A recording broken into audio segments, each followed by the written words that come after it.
할렐루야. 아멘. 반갑습니다. 우리 반갑습니다. 누군지 맞춰보세요. 정영식 집사님. 정말. 정영식 아들. 네, 찬영이, 정찬영입니다. 오늘 진짜 부활주일에 맞춰서 하나님이 일기도 주시고 또 우리 처음 이렇게 우리 회복의 교회에 와서 함께 더 예배할 수 있게 돼서 너무너무 감사합니다. 반갑습니다.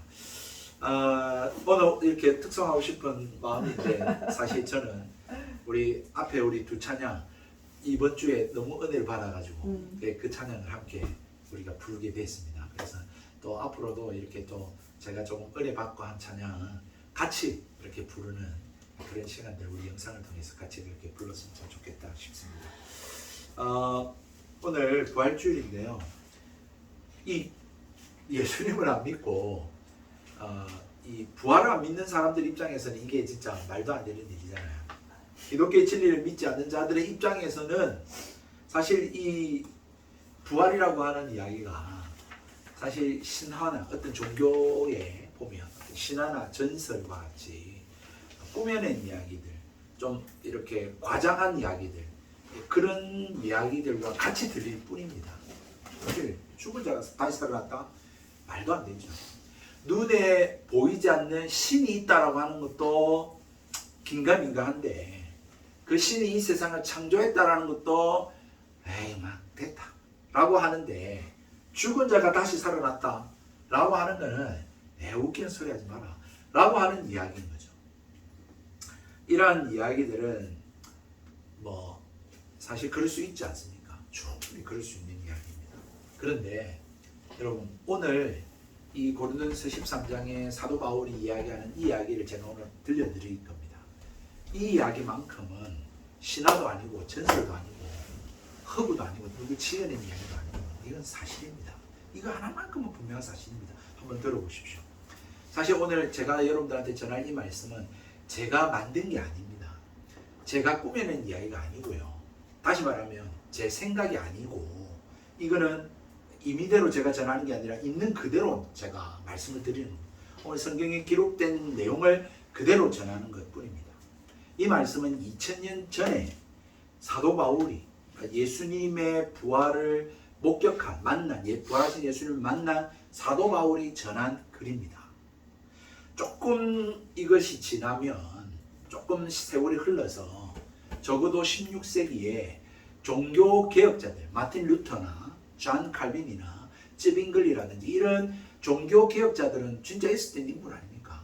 그 사람들이 전해준 이야기를 제가 오늘 들려드리고 있는 겁니다. 그들이 이걸 또 라틴어를 또 이렇게 독일어로 영어로 번역을 했거든요. 조금 더 가까이 이야기하자면 미국과 캐나다와 호주에서 오신 선교사님들이 한글로 번역해 가지고 전해준 이야기를 지금 제가 들려드리려고 하는 겁니다. 저는 사실 이 이야기를 저희 할머니로부터 전해 들었고요. 저희 할머니가 저희 아버지한테, 그리고 저희 아버지가 저한테 들려준 사실입니다. 저는 이 사실을 듣고 믿게 되었고요. 또한 앞으로 주님 오시는 그날까지 제가 이 세상을 떠난 날까지 저는 이 사실을 믿고 살 것입니다. 사도 바울이 오늘 고린도 교회를 향해서 똑같이 이야기를 하고 있고 저 역시 이 사실을 지금 여러분들한테 똑같이 전하고 싶습니다. 여러분 이 사실을 믿으십시오. 이건 허구도 아니고 신화도 아니고 전설도 아니고 다른 걸 몰라도 이 지금 고린도전서에서 이야기하는 것만큼은 사실입니다. 그러니까 이것을 믿고 살아가는 사람들은 결코 헛되지 않을 것이고 반드시 그 믿음을 지키고 끝까지 살 때에 여러분들은 구원을 받을 것입니다. 그렇다면 사도 바울이 들었고 또한 믿고 지금 전해주고 있는 이 기쁜 소식, 복음, 이 진리가 무엇이냐라는 것이죠. 그것은 오늘 우리가 읽은 바대로 3절에 보면 내가 받은 것을 먼저 너희에게 전하였노니 이는 성경대로 그리스도께서 우리 죄를 위하여 죽으시고 장사 지낸 바 되었다가 성경대로 사흘 만에 다시 살아나사라고 하는 이 이야기입니다. 다시 말해서 이 사도 바울이 지금 내가 들은 것, 내가 믿는 것, 그리고 너희들한테 지금 전하고 있는 것, 이게 뭐냐고 이 기쁜 소식이라는 것이 뭐냐면 예수님께서 십자가에 죽었다는 겁니다. 여러분, 예수님이 십자가에 죽은 것은 사실이잖아요. 그것은 예수님을 믿거나 안 믿거나, 부활을 믿거나 안 믿거나, 이거는 역사가들도 다 인정하는 사실 아닙니까? 여기까지는 부인하지 않습니다. 여기에 열받지 않습니다. 예수 죽었다라고 하는 사실에는 여기에는 논란의 여지가 없습니다. 뿐만 아니라 장사되었다라고 하는 사실입니다. 이 장사된 것까지도 의심의 여지가 없습니다. 여기에도 논란이 없습니다. 이거 가지고 안 믿는 사람들이 웃기는 소리 하고 있네 라고 하지 않습니다. 예수가 죽었고 장례 치렀다, 장사되었다라고 하는 것까지는 동의하고 다 인정합니다. 여기까지는 싸움이 안 일어납니다. 근데 어디에서 싸움이 일어나냐면 다시 살아났다라고 하는 데서 이제 문제가 발생하는 것이죠. 여러분, 예수님의 죽음은 틀림없는 것인데 일반적인 죽음과는 다르다라고 말하고 있습니다. 다시 말해서 사고로 죽은 게 아닙니다. 늙어서 죽은 것도 아니고 병들어 죽은 것도 아닙니다. 누가 살해를 해서 살해당해서 죽은 것도 아니고 어떤 형사처벌에 의해서 죄가 있어가지고 죽은 것도 아니에요. 이 예수님의 죽음을 성경대로 죽었다라고 이야기하고 있습니다. 성경은 다시 말하면 여기서 말하는 성경은 먼저는 1차적으로는 구약 성경입니다. 그러니까 구약 성경으로 가면 유대인들은 구약 성경을 가지고 있거든요. 여러분들도 잘 아시다시피 이 구약 성경은 캐톨릭도 가지고 똑같고, 그 다음에 유대교인들, 지금 이스라엘의 유대교도 구약 성경은 똑같고, 그 다음에 이슬람 사람들, 마호메트 또는 알라를 믿는다고 하는 그 이슬람 사람들도 모세오경은 똑같습니다. 그러니까 이 성경의 예언대로 예수님이 죽었는데, 그러면 그 과연 성경에 있느냐? 있죠. 창세기 3장에 가면 뱀이 여자의 그 후손을 물 것이고 예수님은 그 머리를 상하게 할 것이라고 하는 말씀이 나와 있습니다. 거기서부터 시작됩니다. 그리고 모세로 가면은 그 신명기에 장대를 높이 달아가지고 노뱀을 달아가지고 뱀에 물린 자들은 그것을 본 자는 산다고 하는 그 이야기를 들려주었습니다. 장대에 높이 달린 뱀을 쳐다본 자는 산다. 예수의 그 십자가 나무에 달린 자마다 다 저주받은 자인데, 그래서 예수님께서 이 세상의 모든 인류의 죄를 다 저주를 다 담당하고 십자가에 죽었다라고 그렇게 예언되어져 온 거죠. 더 정확하게는 그거는 또 좀 추상적이고 상징적인 거니까 더 정확하게 이야기하자면 BC 700년경에 이사야라고 하는 선지자가 써놓은 이사야 선지자를 보면, 선지서 53장의 말씀에 보면 예수가 고난을 받을 것이라고 하는, 죽을 것이라고 하는, 우리의 모든 죄를 다 담당하고 채찍에 맞을 것이라고 하는 것까지도 예언되어져 있습니다. 그렇게 예언되어진 대로 예수가 죽었다라고 말하고 있고, 가깝게는 여기서 또 말하는 성경은 바로 예수님이 말해준 거죠. 예수님이 공생애를 시작하면서 베드로가 나는 주는 그리스도시요 살아계신 하나님의 아들입니다 라고 하는 이야기를 하자, 그때부터 예수님이 뭘 이야기했냐면 내가 사흘 만에 죽을 거다. 그리고 사흘 만에 부활할 거다라고 하는 사실을 말해주기 시작했습니다. 그거대로 예수님이 죽으신 거예요. 예수님이 그렇게 부활하셨다라고 말씀을 하고 있는 거죠. 예수님이 장사된 것, 이걸 왜 기록해 놓았을까요? 예수님이 죽었으면 죽은 것으로 끝나지 왜 무덤에 묻혀셨다, 그거는 왜 붙여놓았을까? 예수님의 죽음이 의심스러웠던 거예요. 왜 의심스러웠을까? 예수가 이렇게 빨리 나무에 달려서 죽을 리가 없다. 빌라도가 가진 생각이었잖아요. 우리 요한복음 누가복음 끝에도 보면. 그러니까 나무에 십자가에 달린 사람이 세 사람이 있었는데 가운데 예수님이 있었는데, 예수님이 그렇게 빨리, 다른 사람 안 죽었는데 예수는 빨리 죽었다고? 죽을 리가 없다. 그렇게 빨리 안 죽는다. 확인해봐라 라고 해서 군병으로 하여금 허리에 창을 찔렀다. 해서 물과 피를 더 쏟게 만들었어. 그래서 죽은 걸 확인하고, 그래서 끄집어 내려서 또 아리마대 요셉이라는 사람이 예수님의 시신을 제가 장례하겠습니다, 시신을 주십시오 해가지고 시신을 받아가지고 거기 이제 유대의 그 장례 풍습대로 향유를 바르고, 몸을 씻잖아요 우리도. 여러분 알코올로 우리 다 시체를 닦거든요. 그렇게 하고, 그럼 이제 향유를 붓고, 그 다음에 우리는 수의를 입히지만 이 고대 당시 2000년 당시에는 그 우리 이집트 그 피라미드처럼 이 세마포를 몸에다가 다 감습니다. 세마포로 다 감았습니다. 그리고는 그때의 장례 풍습대로 빈 동굴에다가 굴에다가 석회질로 된 굴을 파서 거기에다가 예수를 안치하고 그리고 큰 돌을 굴러서 그 앞을 막았습니다. 그리고는 군병들이 지키고 있었죠. 이렇게 장례를 아리마대 요셉이 장례를 치렀고 군병들이 그것을 다 지켜보았고 거기를 지키고 있었고 또한 예수님을 사모하고 따라다니던 여인들이 다 그것을 지켜보았습니다. 왜 이 이야기를 하냐면 예수가 부활했다라고 하는 이 사실 때문에 그렇습니다. 그러니까 예수님이 부활하겠다는 이야기를 예수님이 살아있을 때부터 내가 죽을 것과 3일 후에 다시 살아날 것을 예언하고 말하고 다녔기 때문에 이걸 사람들이 알고 있었어요. 예. 유대 종교 지도자들도 알고 있었어요. 그래서 군병들 보고 지키라고 한 거예요. 왜? 다시 살아날 일은 없고 아마도 이 예수의 제자들이 훔쳐갈 거다. 예수의 시체를 훔쳐가고는 예수 부활했다라고 거짓 소문을 퍼뜨릴 거다. 그러니까 훔쳐가지 못하도록 지키라고 그렇게 명령했던 것입니다. 다시 말해서 지금 사도 바울이 고린도 교회에 편지하면서 예수께서 성경대로 죽으신 것과 무덤에 묻힌 것이 사실이다. 이것만큼은 사실이다. 라고 말한 이유가 훔쳐 안 갔다는 거예요. 무덤에 반드시 죽었다는 거예요. 예수님이 기절한 것도 아니라는 거예요. 예수님 죽은 게 아니고 잠깐 기절했기 때문에 일어나서 왔다. 그게 아니라는 거죠. 반드시 죽었다. 진짜 죽었다. 장례 치렀다. 라고 하는 사실을 전하고 있는 이 사실을 전하고 있는 것입니다. 우리에게 알려주고 있는 것입니다. 부활을 안 믿으니까. 부활을 안 믿으니까. 사도 바울은 이 사실에 대해서 분명히 짚고 넘어가고 있고 또한 이제 마지막 하고 싶은 이야기. 그래서 부활은 사실이다라고 하는 것을 전하고 있는 것입니다.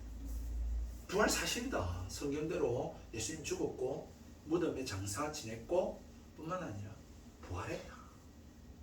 라고 하면서 그 부활에 대한 이야기를 시작하는데 5절로부터 부활의 목격자들이 이렇게 많다라고 지금 이야기를 하고 있습니다. 증인이 많습니다. 예수님의 부활을 목격한 목격자들이 최소한 오늘 성경의 숫자대로 하면 513명, 4명 정도 됩니다. 513, 4사람이라고 말합니다. 처음에는 게바에게 나타났죠. 5절에 보면. 그리고 12제자. 그러니까 12제자니까 이제 그게 뭐 간유다를 빼고 마띠아라고 하는 사람이 생겨났으니까 마띠아가 있겠죠. 그죠? 근데 마띠아가 예수님 계실 때도 봤다라고 말할 수 있겠죠. 왜냐면 그 뒤에 뽑히긴 했지만. 그죠? 그 다음에 500여 형제들이 봤죠. 그러니까 아마 마가 다락방에 모였던 예수님의 제자들과 또 예수님을 따라다니던 사람들 그리고 예수님의 어머니 가족들 등이 같이 있었겠죠. 그리고 7절에 보니까 야고보, 이건 예수님의 형제 야고보입니다. 예수님의 형제 야고보. 그 이후에 모든 사도 또 사도들과 그리고 만삭되지 8절에 보니까 맨 나중에 만삭되지 못하여 난 자 같은 4개도 보셨다. 여기 4개는 누굽니까? 이 성경을 기록한 사도 바울이죠. 그러니까 최소한 514명 정도가 됩니다. 14명. 그러니까 여러분 이런 사람들이 목격했습니다. 예수님 부활하신 예수님을 만났습니다.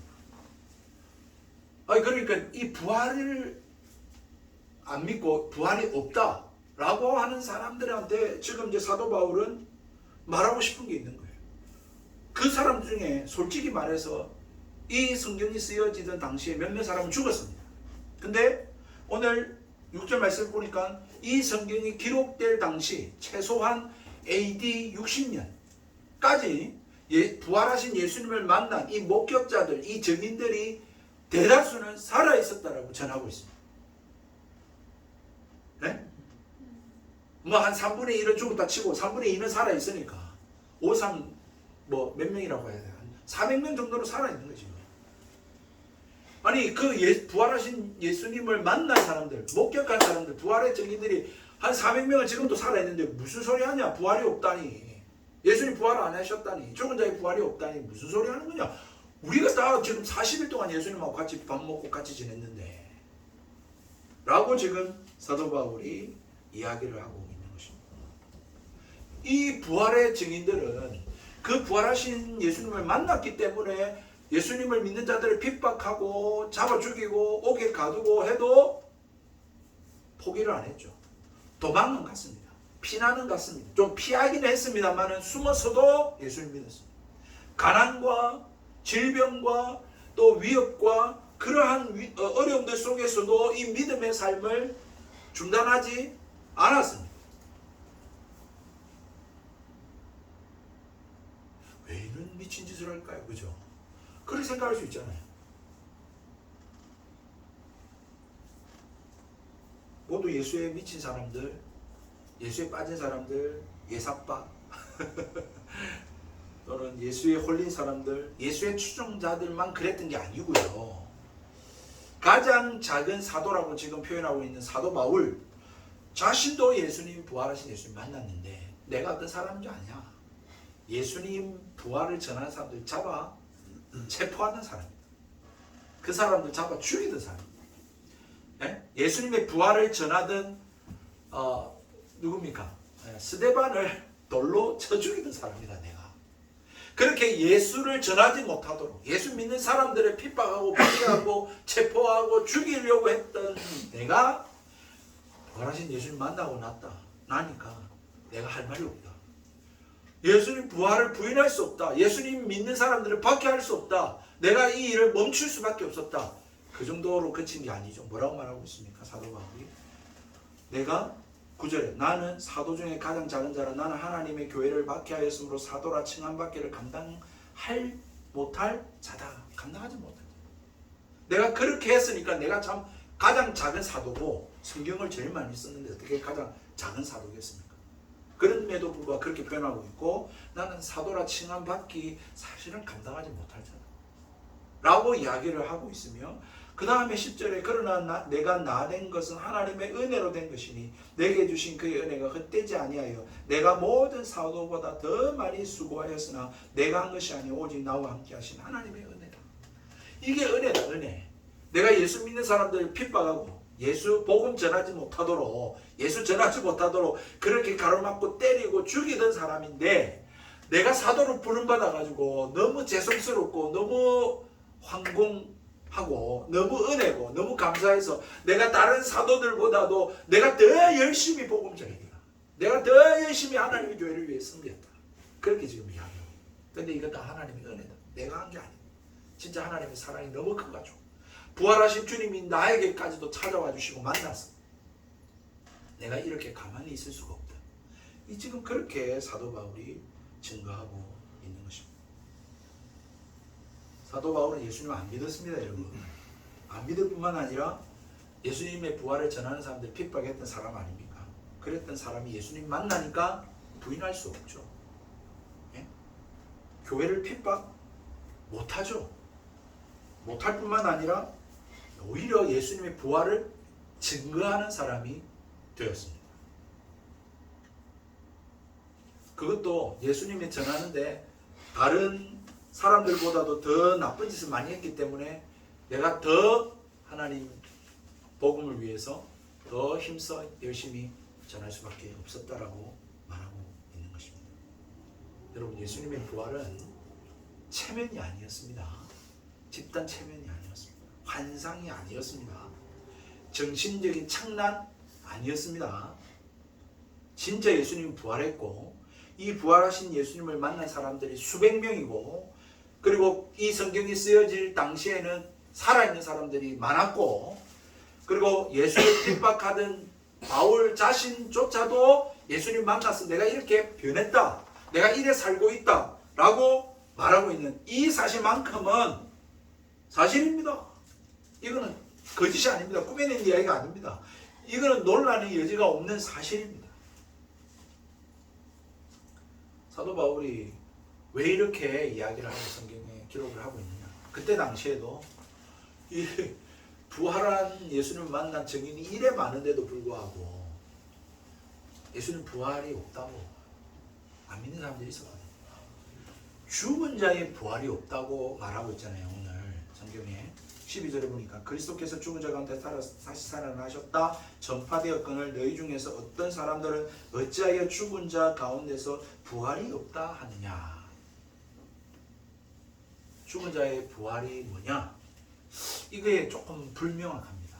다시 말하면 이때 사람들이 고린도 교회에 있는 사람들이 예수님 부활은 인정. 그런데 죽으면 끝이라고 생각했는지도 모르겠습니다. 예? 그러니까 예수님은 부활했는지 모르겠지만 우리는 죽으면 끝 아니냐 라고 생각을 했는지 모르겠습니다. 아니면은 진짜 교회는 나와 있지만 왜? 따뜻하니까 사랑이 있으니까 막 나눠주고 하고 있으니까 그러니까 교회는 나왔는지 모르겠지만 왜 죽은 자의 부활이 있을까? 라고 의심을 한 사람들도 있었던 것 같습니다. 그 사람들한테 사도 바울이 지금 편지를 쓰면서 내가 들어보니까 지금 죽은 자의 부활이 없다고 하는 사람들이 있는 것 같은데 왜 그렇게 이야기하느냐? 라고 하면서 지금 12절로부터 다시 설명하기 시작한 겁니다. 그게 오늘 성경에 기록되어 있는 거예요. 여러분 죽음이 끝이라고 생각하는 사람들한테는 뭐 부활이 없는 게 당연하죠. 그게 이상한 일이 아닌데 자연스러운 일이고 그게 일반적인 생각이죠. 그러니까 세상 사람들이 부활을 안 믿고 그냥 죽으면 끝이라고 생각하니까 내가 하고 싶은 대로 살고 내 멋대로 살고 어쨌든 뭐 이렇게 시간 보내면서 사는 것 아니겠습니까? 이게 굉장히 정상적이고 일반적이고 이상한 일이 아닌데요. 앞으로 여러분 우리 교회도 그럴 겁니다. 저는 그렇게 생각합니다. 우리 교회도 오시는 분 중에 야, 고기를 어떻게 수없이 먹지? 이렇게 말하는 사람들이 있을 겁니다. 우리 교회에 온 분 중에 성경을 한 번도 안 읽은 사람이 올 수 있습니다. 몸에 막 문신이 확 생긴 사람이 우리 교회에 올 수도 있습니다. 정말 성적으로 문란한 삶을 살고 있는 사람이 올 수도 있습니다. 정신적으로 우울하고 막 갑자기 좋았다가 갑자기 우울했다가 막 이렇게 그렇게 살아가는 사람이 올 수도 있습니다. 여러분 이런 사람들이 교회 오는 게 이상한 게 아닙니다. 이 정상적인 겁니다. 이게 어떻게 보면 굉장히 당연한 겁니다. 여러분들은 어릴 때부터 뭐 교회를 다니고 신앙생활을 해서 막 그런 사람이 이상하게 보이고 아이고 가까이 하면 안 되겠다 경계해야겠다 이런 생각이 들 수 있습니다만 아니요 절대로 여러분 그래서는 안 됩니다. 예수님 만나기 전에는 하나님 살아계신 하나님을 체험하기 전에는 여러분 성경을 한 장도 안 읽는 게 이게 이상한 일이 아니고 일반적인 네, 내 멋대로 내 마음대로 내 시간 보내면서 왜 예배 드려야 돼 하는 생각을 갖는 게 이게 정상적인 겁니다. 무슨 말인지 알겠습니까? 네, 사회생활 하는데 술 한잔 할 수 있는 거고 담배도 피고 또 뭐 이 여자 저 여자 하면서 뭐 그렇게 살 수도 있는 거지 이게 이상한 게 아닙니다. 나쁜 짓이 아니에요. 세상에는 그게 죄악이 아니라고요. 여러분 하지만 그분이 예수님 만나면 부활하신 예수님 만나고 하나님 만나면 삶이 바뀌게 돼 있죠. 우리 교회는 그런 교회가 되기를 주님의 이름으로 축복합니다. 아멘.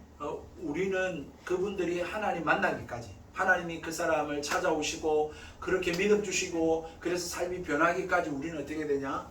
우리는 계속 친절해야 됩니다. 계속 상냥해야 됩니다. 계속 그 사람 위해서 기도해 줘야 됩니다. 계속 그 사람에게 사랑을 베풀어야 되고요. 계속 그 사람들을 옆에 있어 줘야 되고 같이 울어주고 같이 기뻐하고 그렇게 같이 살아야 됩니다. 그게 그리스도인의 삶입니다. 우리가 그렇게 살아가는 게 아니라 우리는 그렇게 안 살지만 그런 사람들과 함께 있고 옆에 있고 도와주고 사랑을 베풀고 온유하고 인내하고 계속 위해서 기도해주고 그렇게 우리는 살아야 된다는 거예요. 교회가 그래야 되는 거죠. 그래서 교회 우리 이름의 교회처럼 회복의 교회처럼 정말 그런 사람이 예수님 만나면 회복되는 거죠. 변화되는 거죠. 새로운 삶을 살게 되는 겁니다. 저는 그것을 믿습니다. 우리 교회가 그래야 된다고 생각을 합니다. 그런 하나님의 성령의 역사가 있게 되기를 소원합니다. 아멘. 여러분 사도 바울은 죽은 사람의 부활이 없다라고 하는 사람에게 그래서 이제 설명하기 시작합니다. 이제 설명해 줄게 들려주기 시작합니다. 만약에 죽은 사람의 부활이 없으면 예수 그리스도의 부활도 없다라는 말이 되는데 내가 부활하신 예수를 만났는데 어떻게 부활이 없다라고 말할 수 있냐라고 사도 바울이 지금 이야기하기 시작하는 거예요. 죽은 사람의 부활이 없으면 예수도 죽었는데 부활이 없을 거 아닙니까? 그런데 예수님 부활했거든요. 죽은 거 다 눈으로 봤고 확인했고 장사까지 했고, 근데 그 부활하신 예수님 만났단 말이에요. 40일 동안 같이 밥을 먹고 같이 잠을 자고 같이 지냈단 말이에요. 예수님 말씀 듣고. 그러니 어떻게 부활이 없다고 말할 수 있냐? 어떻게 죽은 자의 부활이 없다고 말할 수 있느냐? 예수님 부활했는데, 내가 그 부활하신 예수님 만났는데 라고 사도 바울은 이야기를 하고 있는 거죠. 예수의 부활이 사실이기 때문에 죽은 자의 부활은 있다. 죽으면 끝이 아니다. 부활이 있기 때문에 죽음으로 끝나지 않고 그 이어지는 영원한 삶이 있다라고 지금 사도 바울은 전하고 있는 것입니다. 만약에 진짜 일반 사람들이 생각하는 것처럼 부활이 없다라고 한다고 하면, 자, 어떤 문제가 생기느냐? 예수님 부활은 가짜죠. 예수님 부활은 거짓입니다. 그렇지 않겠습니까? 예수님 부활이 없습니다. 그러면은 예수님의 부활을 막 목숨 걸고 전한 사람들은 미친 사람들입니다. 정신병자들입니다. 그 사람들은 거짓말을 퍼뜨린 사람들입니다. 시대의 사기꾼들입니다. 그러면 그 사람들이 모인 교회, 예수님의 이 부활을 믿고 그래서 모여진 이 사람들은 사기 집단입니다. 교회는 이 거짓말 공장이 됩니다. 교회는 거짓말 공장이고 사기꾼들의 집단이 되는 거죠. 왜? 부활 안 했는데 부활을 한다고 막 전하고 있으니까. 부활했다고 막 전하고 있어요. 그렇지 않습니까? 진짜 그럴 뿐만 아니라 진짜 거짓말쟁이는 하나님이죠. 하나님이 없으니까 할 말이 없습니다. 그건 생략해버릴 수도 있는데, 사도 바울이 이 성경을 기록할 때는 그거는 뭐랄까요? 기정사실인 거예요. 그러니까 이 고대 사회는 신의 세계라고 하고 신의 사회라고 하거든요. 신을 다 믿었어요. 그러니까 예수님을 안 믿고 하나님을 안 믿을 뿐, 저 뭐 바벨론에는 마루둑 신을 섬기고, 그리스에는 그리스 아폴론, 제우스 신을 믿고 뭐 이러듯이 신을 믿었다고요. 예, 무슨 말인지 알겠죠? 그러니까 하나님에 대해서는 말할 게 없는데 그걸 전제하고 이야기하기를, 하나님이 그러면 거짓말하는 것이 된다, 그렇게 이야기하고 25절의 말씀입니다. 또 우리가 하나님의 거짓 증인으로 발견되니 우리가 하나님이 그리스도를 다시 살리셨다고 증언하였습니다. 만일 죽은 자가 다시 살아나는 일이 없으면 하나님이 그리스도를 다시 살리지 아니하셨으리요. 하나님이 예수님을 다시 살렸는데 그거 가짜라고? 그러면 하나님이 거짓말한 거네. 신이 거짓말한 거네. 그러니까 신을 거짓말쟁이로 만드는 것이고, 그렇게 되면은 신을 믿을 필요도 없고, 신이 있다고 손치더라도 신을 믿을 이유가 없다라고 말하고 있는 것입니다. 그러니까 전부 다 거짓말이 되는 거예요. 성경 다 거짓말. 이 예수님의 부활을 전하는 사람들 거짓말쟁이, 예수님의 부활을 전하는 사람들이 모이는 이 교회도 가짜, 거짓말 공장, 신도 거짓말쟁이, 다 그렇게 되는 거예요. 정말 사도 바울, 이 지금 글을 쓰고 전하고 있는 이 사도 바울 역시 거짓말쟁이가 되고 나쁜 짓을 하고 있는, 사기 짓을 하고 있는 사람, 몹쓸 사람이 되고 마는 것입니다. 그리고는 이 사람들의 죽음도 헛되죠. 부활이 없으면 이 예수님을 믿고 죽은 사람들 얼마나 불쌍한 사람들입니까? 주일마다 모여가지고 숨어가지고 막 예배드리고 이런 사람들 얼마나 불쌍한 사람들. 뿐만 아니라 자기 재산 팔아가지고 막 헌금하고 거짓을, 미친 짓을 한 거죠. 진짜 바보 천치 같은 짓을 한 것입니다. 여러분, 진짜 이렇게 되면 문제가 심각해집니다. 죽은 자의 부활이 없다면 예수의 부활도 없는 것이고, 예수가 구원 되셨다, 구원자이다, 예수 믿어라, 그러면 구원받는다, 회개하라, 막 이렇게 말하는 기독교의 진리도 믿음도 다 뻥이고 거짓이고 헛된 짓이고, 그리고 교회도 필요 없고 이거 가짜고, 사도들뿐만 아니라 하나님도 거짓말쟁이가 돼요. 그 신 믿을 필요가 없는 거짓말쟁이가 되는 것입니다. 근데요, 이게 그냥 이걸로 끝나는 문제가 아니고 아주 심각한 문제가 있죠. 예수의 부활이 없고 죽은 자의 부활이 없다면, 이게 다 가짜라면 우리는 여전히 죄 가운데 살고 있게 되는 것입니다. 이 죄 문제를 해결할 방법이 없는 것입니다. 그러니까 우리는 이 세상의 폭력, 이 세상의 사기, 이 세상의 살인, 이 세상의 도둑질, 이 세상의 갑질, 억압, 가난함, 이 세상의 질병, 그래서의 죽음, 이것을 그대로 받아들일 수밖에 없는 거예요. 소망이 없는 삶이 되는 거죠. 이 삶은 그야말로 절망입니다. 죽음은 그야말로 공포의 대상이 되는 것입니다. 그러니까 이 부활이 없는 사람의 삶은 단순하게 말하면 내 생존이 제일 첫 번째입니다. 내가 살아야지. 죽으면 끝인데, 부활이 없는데, 그렇지 않습니까? 내가 사는 게 제일 첫 번째예요. 뭐 자식이고, 뭐 아내고, 뭐 이웃이고, 뭐 다 필요 없죠. 내가 살아야 되는데. 그렇지 않습니까? 그러니까 내 마음대로, 내 하고 싶은 대로, 내 즐거움을 쫓아 살다가 그냥 먼지로, 이 우주의 먼지로 사라지는 것이죠. 그런 인생관이 이제 만들게 되어지는 것이고, 그 인생관을 쫓아서 세상 사람들은 살아가게 되는 것입니다. 그게 죄의 저주입니다. 그 죄의 저주 아래에서 신음하고 고통하며 살 수밖에 없는 거예요. 여러분 솔직하게 생각해 봅시다. 저 북한에 있는 사람들, 북한에 태어나고 싶지 않습니까? 여러분 날 때부터 걷지 못한 사람, 자기가 장애로 태어나고 싶어서 태어났습니까? 진짜 흙수저로 태어나신 분들, 내가 이 집안에 태어나고 싶어서 태어났습니까? 그렇지 않잖아요. 근데 그렇게 부활이 없고 죽은 자의 부활이 없다라고 하는 사실 가운데 이 세상만이고 이 세상이 끝이다, 죽으면 끝이다라고 하는 인생관 속에 살아가는 삶은, 그 인생은 진짜 비참한 거죠. 진짜 덧없는 인생 아닙니까? 그냥 살아 내기 급급하고 살다가 진짜 극단에 이르면 그냥 자살해 죽을 수밖에 없고, 죽는 게 마땅하고, 그게 아무렇지도 않냐.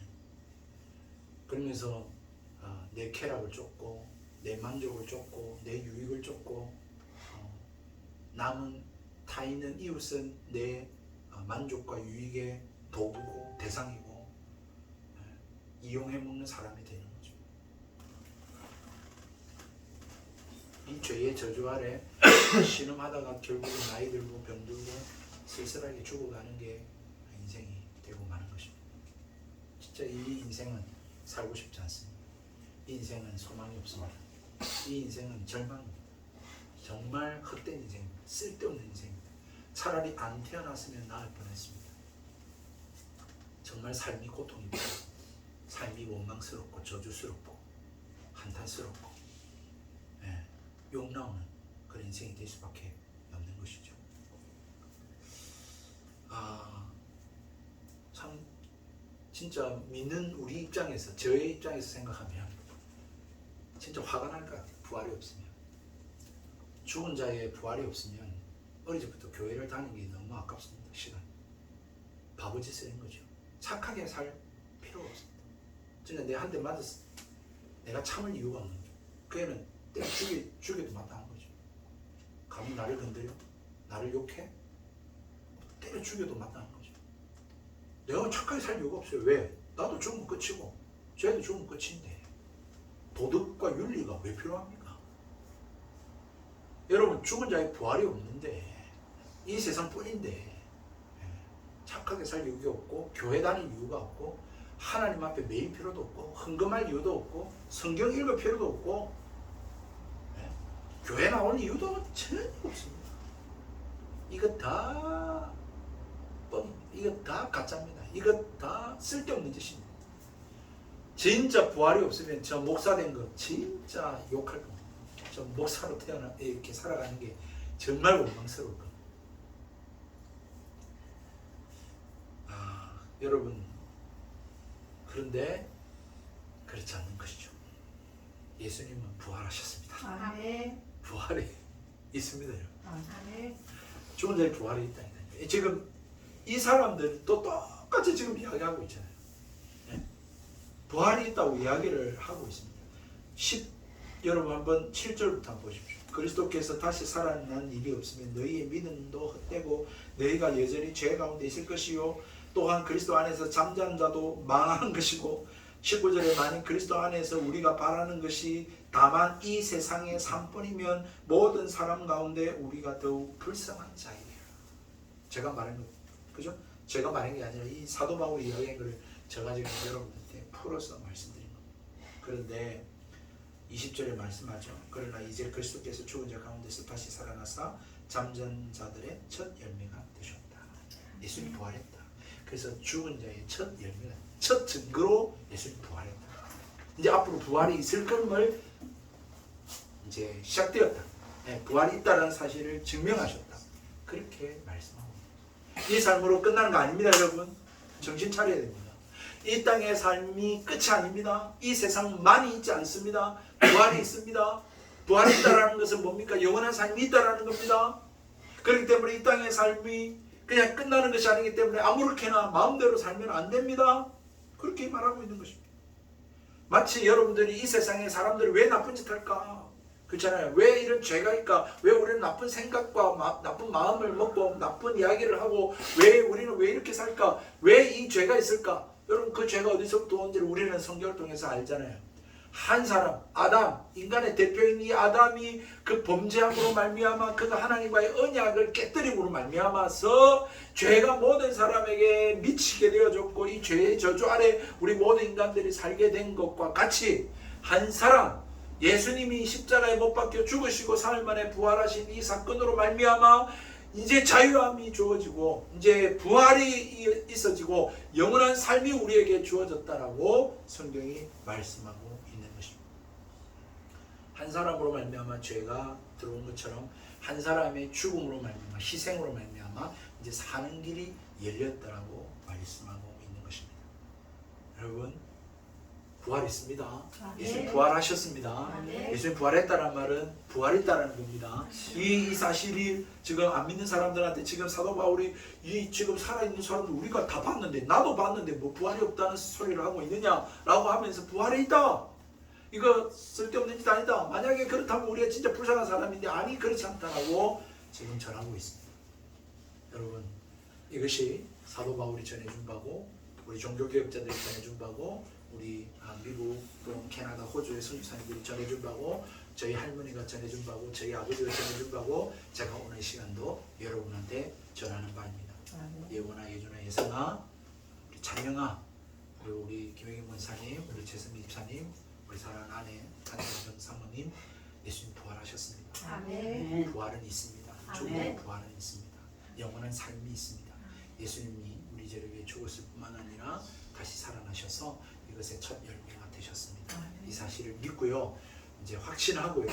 지금 이 자리에 계신 주님 여러분들 만날 수 있게 되길 바라고 그리고 이 부활의 소망을 떠나지 말고 버리지 말고 그냥 허리멍텅하게 이 세상이 전부인 것처럼 그렇게 내 마음대로 육체의 정욕을 따라 살지 말고 정말 하나님과 동행하시며 살고 주님 기뻐하시는 삶을 살다가 그렇게 저 하나님과 영원한 삶을 살아갈 수 있게 되기를 바라고 또 많은 사람들에게 이 예수의 부활의 소식을 전해주고 소망을 전해주고 생명을 전해줄 수 있는 그런 저와 여러분의 삶이 되기를 주님의 이름으로 축복드립니다. 우리 함께 찬양하십시다. 우리 171장입니다. 찬송가 171장입니다. 찬송가 171장 주 하나님 독생자 예수 함께 찬양합시다.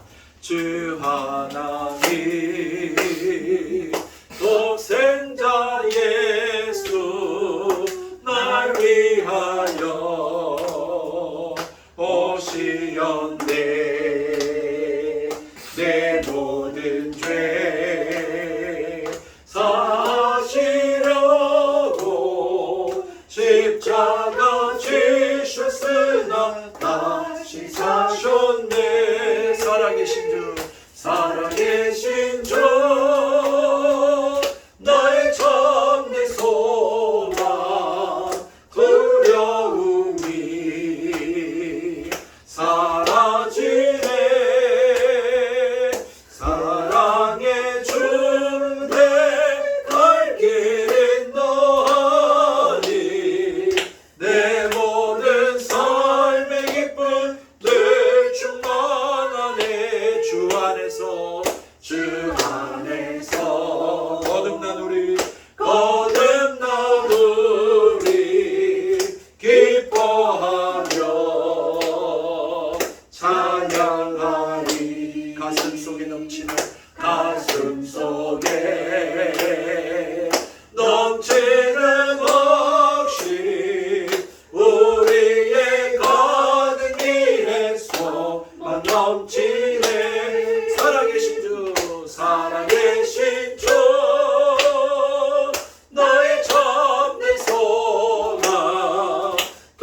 확신할 수 있게 해주십시오. 하나님, 이 믿음 갖지 못하고 의심하고 염려하고 걱정했던 것, 불신했던 것 하나님 용서하여 주옵소서. 부활하신 주님 찾아와 주셔서 하나님 내 죄를 씻어주시고 이 어둠의 권세를 물리치시고 확신 주시고 하나님 아버지 이 믿음 가지고 살게 해주옵소서. 그래서 자유함을 얻게 해주시고 정말 기쁨을 얻게 하시고 산 소망을 갖게 하시고 하나님 생명력 얻게 하시고 활력 얻게 해주셔서 정말 허리멍텅하게 그냥 하나님 오늘은 이거 내일은 저거 또한 하나님 내 마음대로 하고 싶은 대로 이것 하고 저것 하고 시간을 어떻게 때울까 어떻게 뭘 하면서 이렇게 살지 아니하고 방황하는 인생이 아니라 정말 이제 하나님 기뻐하시는 삶, 하나님 영광 돌려드리는 삶, 이 복음 전하는 삶, 하나님 나라를 이루어가는 삶을 살아가는 그러한 우리의 삶이 될 수 있게 해달라고, 하나님이여 역사해달라고, 은혜 내려달라고, 우리 가족들 하나님이 아직도 예배의 자리에 나오지 못하고 이 예수님을 아직도 영접하지 못하고 이 부활하신 주님 만나지 못한 자들에게 하나님 찾아가 주시고 만나주시고 하나님 구원하여 주시고 변화시켜 달라고, 또 우리 몸이 아프신 분들 예수 이름으로 지금 부활하여 살아계신 주님 아니십니까? 그 부활하신 주님이 계신다라고 하는 것은 지금도 기적이 있다는 것입니다.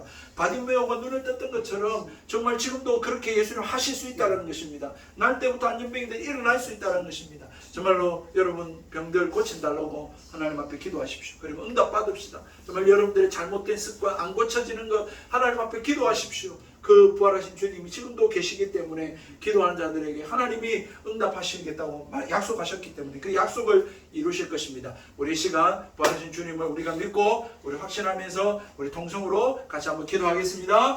주여 하나님 아버지, 주님 살아계십니다. 이곳에 계십니다. 우리에게 말씀하셨습니다. 예수님 부활하셨고 그 부활의 목격자들이 전해준 이 성경을 통하여 또 예수님을 핍박하다가 부활하신 주님 만나서 변화된 바울이 전한 이 복음, 이 성경, 하나님 이 사실을 믿습니다. 아버지 하나님, 우리 또한 이 부활하신 주님을 만나기를 원합니다. 이 믿음 가지고 살기를 원합니다. 하나님 허리멍텅하게 하나님 그렇게 하나님의 시간 낭비하며 살지 않기 원합니다. 하나님 뭘 해야 될지 몰라서 시간을 뭘로 때울지 몰라서 이것저것 하다가 그냥 흘러가는 인생이 아니라 하나님 기뻐하시는 삶, 하나님 원하시는 삶, 아버지 하나님 영광 돌려드리는 삶, 하나님을 만나는 그런 인생들이 되게 하여 주시기를 원합니다. 하나님, 그래서 정말 예수 안에서 자유함을 얻게 하여 주옵소서. 하나님 소망을 갖게 하여 주옵소서. 그냥 하나님 하루 덧없이 살아가는 인생이 아니라 이제 하나님 소망을 가지고 살아가는 삶, 아버지 하나님 정말로 많은 사람들에게 아버지 하나님 이 기쁜 소식을 전해주고 아버지 하나님 많은 사람들에게 이 자유의 소식을 전해주고 이 산 소망을 주며 살아가는 삶 되게 하여 주옵소서. 하나님 아버지여 도와주시기를 원합니다. 하나님 우리를 발목 잡고 있던 우리를 하나님이여 정말 끄집어들였던 이 죄악의 습관들, 아버지 하나님 마귀의 유혹들, 아버지 하나님이여 그들의 저주의 아버지 하나님이여 자리에서 일어나게 하여 주시고 그 자리를 떠나게 하여 주시옵소서. 하나님, 그래서 정말로 하나님 기쁨을 얻게 하소서. 하나님 참 자유를 얻게 하여 주옵소서. 참 아버지 하나님 생명력을 얻게 하소서. 참 활력을 가지고 살아가는 삶이 되게 하소서. 항상 기뻐하게 하여 주옵소서. 쉬지 말고 기도하게 하소서. 범사에 감사하게 하여 주옵소서. 하나님의 정말로 주님 찬송하며 살게 하소서. 예배함의 기쁨이 되게 하여 주옵소서. 아버지 하나님 주님 앞에 나오는 것이 즐겁게 하여 주옵소서. 남들을 섬기고 남들을 위해서 봉사하는 것이 기쁨이요 즐거움이요 인생의 목표가 되게 하여 주옵소서. 그래서 많은 사람들을 옳은 길로 인도하고 하나님 많은 사람들을 도와주고 많은 사람들을 살리고 많은 사람들에게 생명 주는 삶이 되게 하여 주옵소서. 꿈을 주시옵소서. 비전을 주시옵소서. 삶을 변화시켜 주옵소서. 허송세월을 보내지 않게 하여 주옵소서. 하나님 아버지 목표가 생기게 하여 주옵소서. 아버지 하나님이 열심히 살아갈 수 있게 해 주옵소서.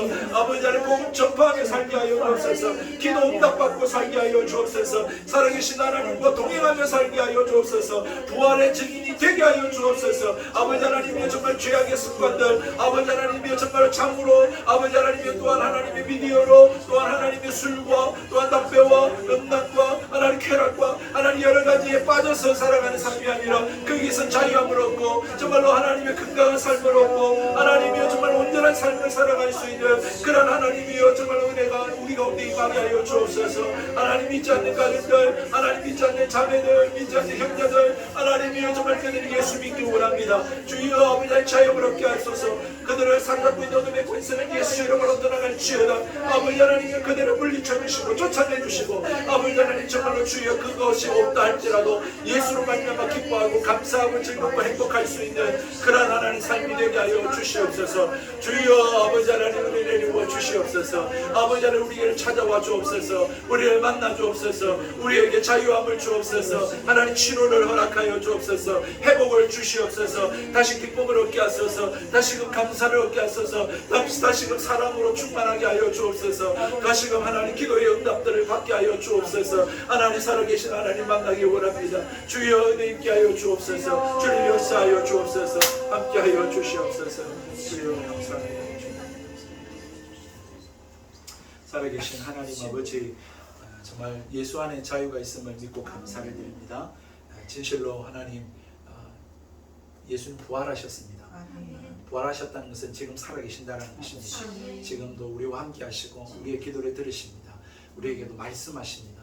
진실로 그 살아계신 하나님 우리 가운데 나타내 주시고 역사해 주시고 하나님이 하나님 되심을 드러내어 주시옵소서. 그래서 부인할 수 없는 사도 바울처럼 예수님을 믿는 사람들 핍박하고 복음 전하지 못하도록 박해하다가 예수님 만난 이 사도 바울처럼 하나님 믿음이 미지근하고 확신이 없고 또한 하나님을 의심하고 하나님 믿지 않는 우리들 마음 가운데 하나님 찾아와 주셔서 하나님 이 부활에 대해서 확신하고 예수에 대해서 이제 더 이상 의심하지 않고 하나님 예수 붙들고 예수의 부활의 증인으로 살아가는 예수의 사람들이 다 되게 하여 주옵소서. 예수로 충만하게 하여 주옵소서. 주님과 동행하게 하여 주옵소서. 예수님의 말씀이 살아서 내 눈에 생생하게 그려질 수 있게 하여 주옵소서. 하나님 믿어지게 해 주옵소서. 하나님이여 정말로 기도하여 응답받게 하여 주시옵소서. 살아계신 하나님을 체험하게 하여 주옵소서. 성령으로 충만하게 하여 주옵소서. 그래서 예수 만나고 그 이전에 하나님 이것 없이 살 수 없었는데 그거 없이도 살 수 있게 되게 해 주옵소서. 나는 시간을 뭘로 보내야 될지 몰라가지고 늘 거기에 빠져 있었는데 하나님 그것 없이도 이제는 하나님 뭘 해야 될지 알게 하여 주옵소서.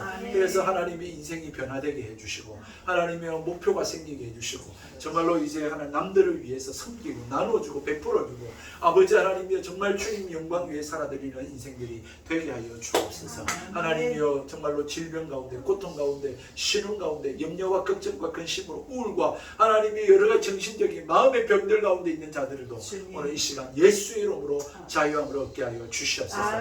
노임 받게 하여 주옵소서. 치료되게 해 주옵소서. 새로운 삶을 얻게 하여 주옵소서. 하나님 힘 주셔서 예배하고 나오고 복음 전하고 하나님 열심히 살고 그렇게 새 인생을 살아갈 수 있도록 예수님 몰랐을 때 예수님 만나지 못했을 때 부활하신 주님을 만나지 못했을 때 사람들은 그 삶이 깨끗이 청산되어지고 새로운 삶을 살아갈 수 있도록 하나님 그래서 주님이여 정말로 다시 한 번 더 기회를 주시고 하나님 새 생명 주시고 하나님이여 새로운 피조물 되게 해주시고 나음 얻고 회복되고 치료되고 고침받아 정말로 남은 인생 주의 영광 이 부활의 증인으로 하나님이여 살아갈 수 있는 많은 사람들을 주께로 인도하고 구원할 수 있는 도구로 쓰임받게 하여 주시옵소서. 오 하나님 아버지 감사합니다. 진실로 하나님 오늘도 그냥 나오지 않고 감사해서 오늘 부활주일 감사금을 드리고 또 하나님 아버지 앞에 내가 하나님 땀 흘려 일했지만 정말 쓸 것도 지금 부족할 뿐이지만 그럼에도 이건 하나님 주신 것이다 라고 하며 하나님 앞에 11조를 드리고 아버지 하나님이여 또 하나님 이 교회가 또 세워지기를 바라면서 하나님 건축헌금 또 하나님 여러 가지로 하나님이여 감사헌금 드리고 하나님이여 또 성경금 드리고 하나님 앞에 헌물을 드리는 하나님 귀한 손길들 주님이 기억해 주시고 그 믿음대로 되어지는 역사를 허락하여 주시옵소서. 응답하여 주옵소서. 주님 영광 받아 주옵소서.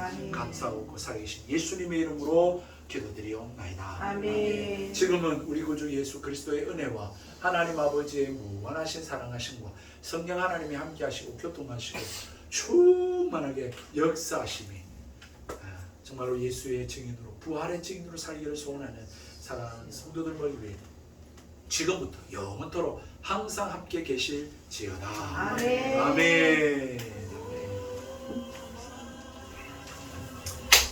아멘. 할렐루야.